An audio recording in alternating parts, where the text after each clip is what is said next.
All right, today we're going to do some quick testing on beta 10.4. Haven't had a whole lot of luck with 10.4. It's been a little shaky. I have heard that doing a camera calibration does help with it, so I might try that out. If I do that, I'm going to definitely try to do a before and after drive on the same route so that I can at least get some sort of indication on, whether that did any difference to how it works or not. But for today, I'm just going to go get lunch for us and see how beta does. It's only a 5.6 mile drive, so it shouldn't be too hard. I do know that it has at least one thing that it cannot do in the drive on the navigation. It has a U-turn, so it's not going to be able to do a U-turn.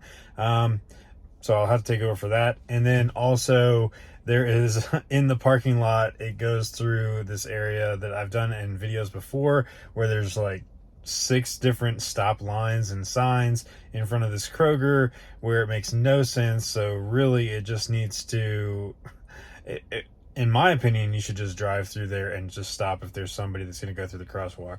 The stop lines and stop signs make no sense, so you should just follow whether there's pedestrians or not and disregard all those lines. But we're going to see what beta does with it today and, see how it goes on 10.4. And I'll check back in the end and let you know what I think on how it did. Okay, so we've got the navigation in, like I said, 5.6 miles.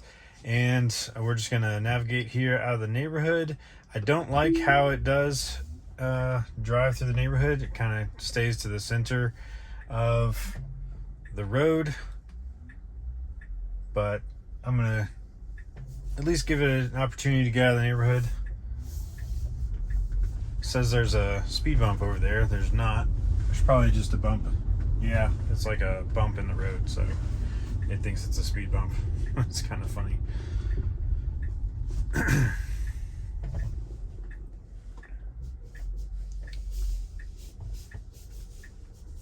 All right, a little bit hesitant, but it did make the appropriate move there. I'm gonna go ahead and press the accelerator because this guy, he was kind of waiting to get around that car, and I didn't want to irritate him because it did look like it was going to slow down a little bit slower than I would want to go around that car. It is on, let's see, autopilot is on chill. Okay, it needs to get in the left turn lane there. Wow. Alright, so I did have to go across 2 lanes there, so it definitely was going to have to decide really quickly to get over in that lane. And this is the U-turn I'm talking about here. So see, it does actually just say it's going to turn left when we need to do a U-turn. So obviously it's not going to work.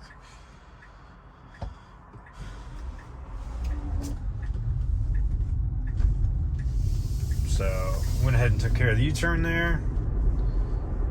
And we'll put it back on FSD. And like I was saying, it isn't chill. I'm going to go ahead and leave it on average. I have not seen any difference between chill, average, and assertive. So I'm just going to leave it on average.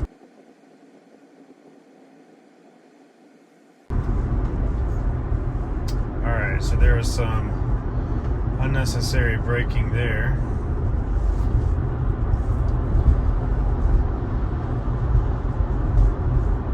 So I pressed the accelerator.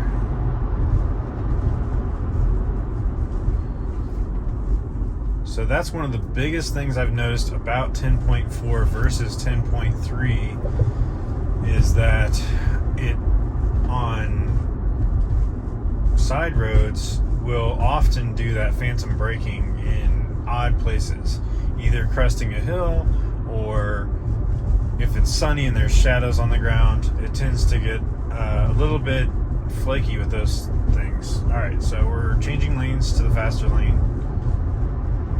That seemed like an appropriate move there, I guess.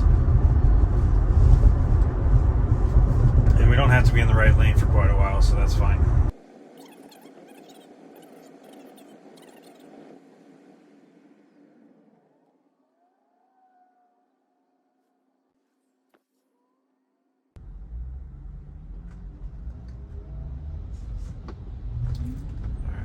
seemed a little bit hesitant there. Wasn't sure if the light was green or not. So I did press the accelerator. Didn't really have to. It would have gone, but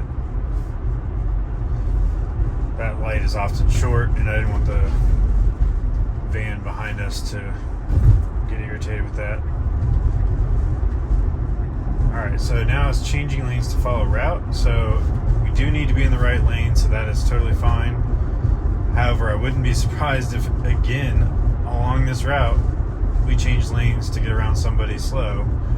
And I would have thought that that's tied to the chill versus average versus assertive, but honestly, I'm really not sure if it is. It is pretty quick to get around people on any of those settings, it seems.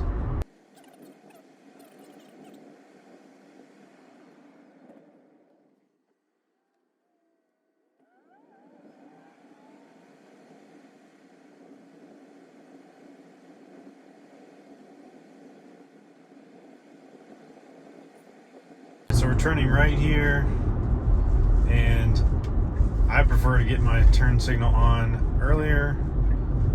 For some reason, FSD beta does not turn on the turn signal until it's in the turn lane. I definitely believe it should turn on the turn signal prior to getting into the turn lane. So definitely something that it should do, in my opinion. But I don't know. Leave a comment below. What do you think? Does it need to put a turn signal on before it gets in the turn lane? So we need to be in the left turn lane, or the left lane, because we're going to be turning up here. And I personally, knowing that the traffic in this area can get backed up, would already get in the left lane to prepare for that. But we're going to let beta see if it can get over in the left lane at the appropriate time in spite of the traffic.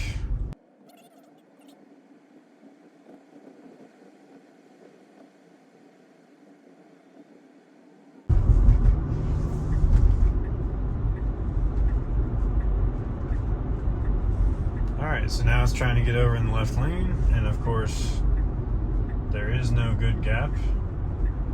Let's see if this car... Oh, yeah. See, that guy was going to let us in, and beta had given up at that point. So that's kind of stupid. But, yep. So that's a fail, in my opinion.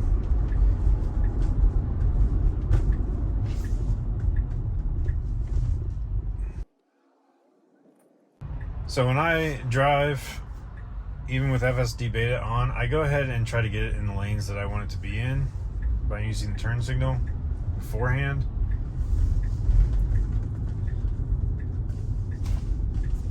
And also, you have to press accelerator to go through a flashing yellow light, so turn signal. So I went ahead and just pressed the accelerator there, but did make the turn okay. Let's see which stop signs it stops for here. Okay, that guy waved me. So FSD was going to stop for that pedestrian, I'm sure. Stops for this stop sign. Stops for this stop line. And pedestrian. Oh, it's thinking it wants to go around that guy. That's a weird path choice there. That would be inappropriate for sure. But it corrected. Gonna stop at the next stop sign. So I think it would have stopped at almost every stop line. Here is a pedestrian. He's not gonna cross. So it did. Alright, so